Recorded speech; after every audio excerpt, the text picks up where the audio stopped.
well. Okay, I think this was just a review of today in history. I'm not going to get into that. Maybe I'll still look into here what's really transpiring here. Okay. Okay. Maybe, of course, just to give you something on Ebola, government banned school visitations, that's Labour's parties, due to the ongoing pandemic. Epidemic. Of course, concern still as Kasanda registers more Ebola cases. So that's really quite worrying, and that is something for we in the central to take really keen. And of course, we already have cases in Kampala, and they are also increasing in these other places. So it is something that we need to really take caution and use the standard operating procedures right there. Okay. All right. Still looking at what's really transpiring in here in the Daily Monitor, and of course, I'll see how to go about that report. Okay. Maybe 30 dilapidated buildings in Kabale face demolition. And of course, authorities in Kabale have resolved, of course, to seek court in order to demolish more than 30 dissipated buildings. And of course, in Kabale Main Street, after owners refused to adhere to municipal directives, of course, on structural plans. Yeah, this is something to do with planning, that some buildings which are not constructed according to the planning of the city authorities are being, of course, demolished in that aspect. Okay. Oh, yeah. Fine. I'm done with the Daily Monitor. And of course, maybe just to review something a little from the East African, because I'm already into the minutes of the international news.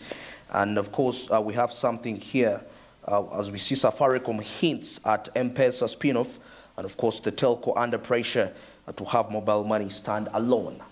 So that's what is really transpiring right there regarding that. And still looking at another business headline here, it says that no more beef over Uganda milk. Of course, eggs talks on for lifting of ban on, of course, on cross-border trade. That's by Kenya. Okay, now that's regarding that in the East African. All right, now at this particular time, I'm heading straight to the international news to see what's really making headlines right there. Let's get there real quick.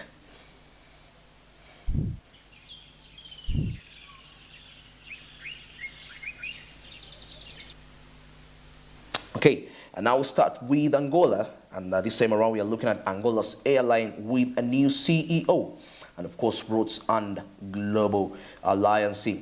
Angola's national airline, that's TAG, is a company with over 70 years of aviation history. Of course, similar to many years, the TAG is undergoing transformation in order to confront the challenges that's of the times.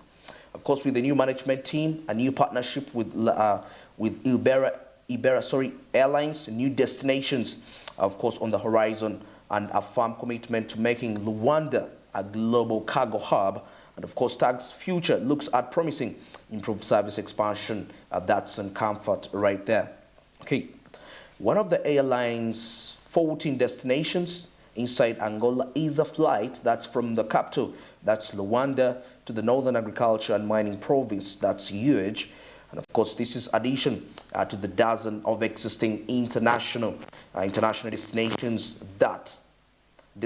And that a number is also increasing, and at the same time, of course, the number of international destinations is increasing regarding that. Okay, passengers are seeing a difference in the new TAG, and of course, the Akron for Transportes, that's in Angola. Of course, one Diamond trader said is in the way into meeting huge and enjoys not having, of course, to drive more than 4 hours anymore to get there. And also, this is exactly what the new CEO, Eduardo Firen, likes to hear. That's with decades of experience running the airlines in Latin America and, of course, and Spain. He is turning TAG around, of course, with the new team regarding that. So that is something very remarkable. As congratulations to the airlines regarding that victory of getting a new CEO, and of course, much more better is expected regarding that particular point. Okay, now away from that, we head to the international. Of course, away from East African region. Now we are going cross borders. We are away from the continent, let me say that. And we are looking at Elon Musk finally buying Twitter. And of course, this is something that has been going on for quite a month. Yes, Elon Musk acquisition of Twitter. And of course, he was facing quite a lot of resistance regarding that. And of course, Elon Musk finally buys Twitter for $44 billion. And of course, and fires top executives. Now that is what really made it so dramatic in there. Of course, let's review this report and we see. Elon Musk became Twitter's owner. That was on Thursday, firing top executives and providing little clarity of course, clarity over how he will achieve his ambitions for the influential social media platform. The CEO of electric car maker Tesla, however, also said he wants to prevent the platform from becoming an echo chamber that's for hate and division. Other goals include wanting to defeat spam bots that's on Twitter, and make the logarithms and that determine how content is presented to its users, that's publicly. Okay, Elon Musk has not yet offered details on how he will achieve all this and who will run the company, definitely, though he said he has plans to cut jobs, leaving Twitter's approximately 7,500 employees fretting. That's about their future. Of course, always whenever companies get new CEOs, this is always expected on a local level and international level. So it doesn't come as a surprise regarding that. Okay, we're still going on with this particular report. He also said that was on Thursday that he did not buy Twitter to make more money, but to try to help humanity, whom, of course, he loves. He says he loves humanity.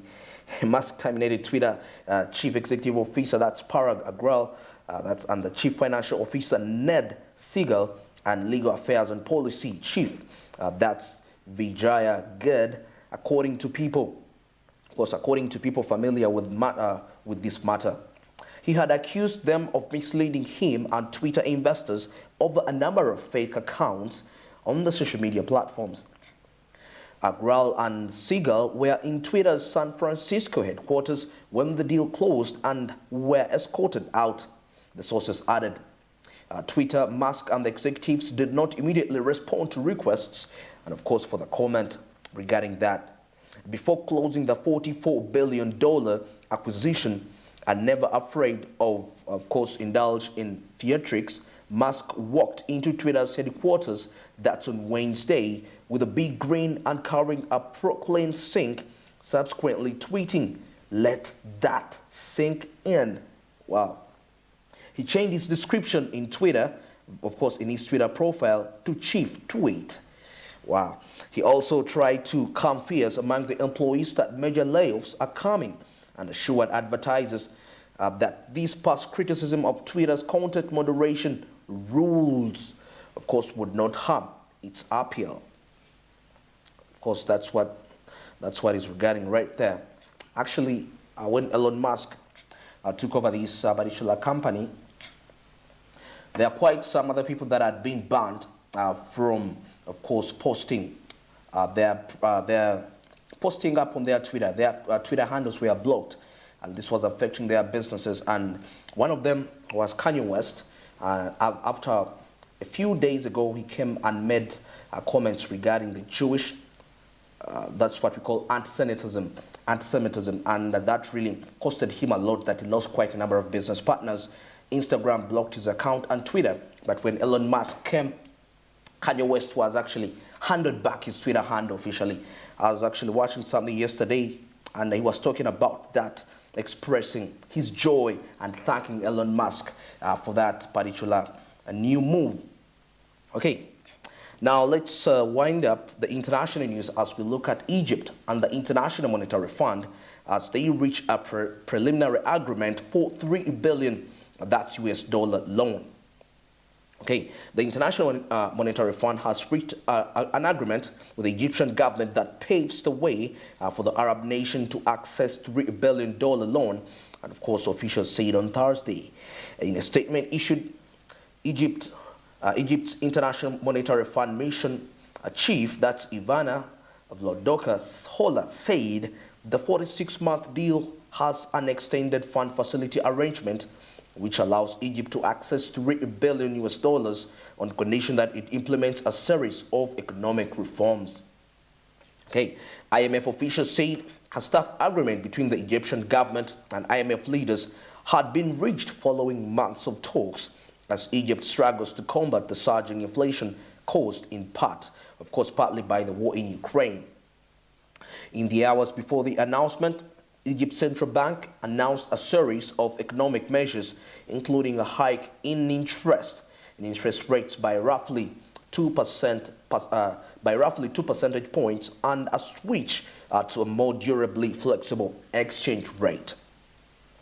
The bank said the exchange rate switch would now allow international markets to determine the value of the Egyptian pound against other foreign currencies. Following the announcement, the Egyptian pound dropped to a record low against the US dollar. That's from around 19.75 to at least 22.80, according to data provided by the National Bank of Egypt. The Egyptian currency had already lost 20% of its value, of course, against the US dollar this year. Jason Tovey, a senior emerging market economist for Capital Economics, expects it will lose another 18%, of course, before the end of next year. The flexible exchange rate will result in short-term economic pain, but got the IMF deal approved and will go along the way to restoring that macroeconomic stability. Okay, and of course, Egypt's currency has been really registering record lows as the way it's been performing as with other reserve currencies, for example, the pound, the dollar, and other, of course, forex reserve currencies globally. But of course, this agreement with the International Monetary Fund will be something very, very instrumental to get back the Egyptian currency to its top notch. All right. And now we've come to the end of the international news, and we're heading to this particular segment as we are going, of course, to review the business tips and quotes as one of the ways to inspire you in your career. And of course, these are quotes that have been written by people that have been there. So it is important to really understand why you really need to pay attention to these quotes. And don't just listen to them, but you can make them a part of your life. Put them into practice. Definitely, you will see a change.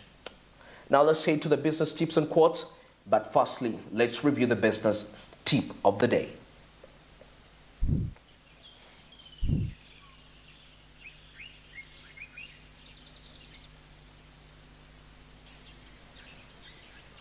Of course, the business tip of the day says, learn from your customers. And as you grow your business, listening to feedback from your customer base, it's very crucial. And it can be easy to weed out the negative feedback, but the truth is both positive and constructive criticism can bode well, of course, for your business. Well, that is something very, very, very remarkable for you to understand as a business personnel, that despite the fact that you want to make money, put into consideration your customers first, because at the end of the day, they are your bosses. You're not their bosses.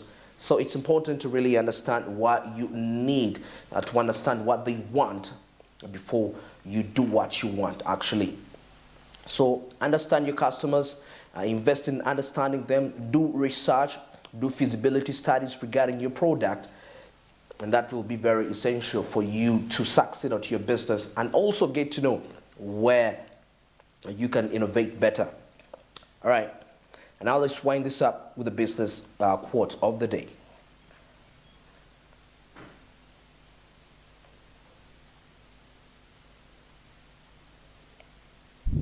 All right.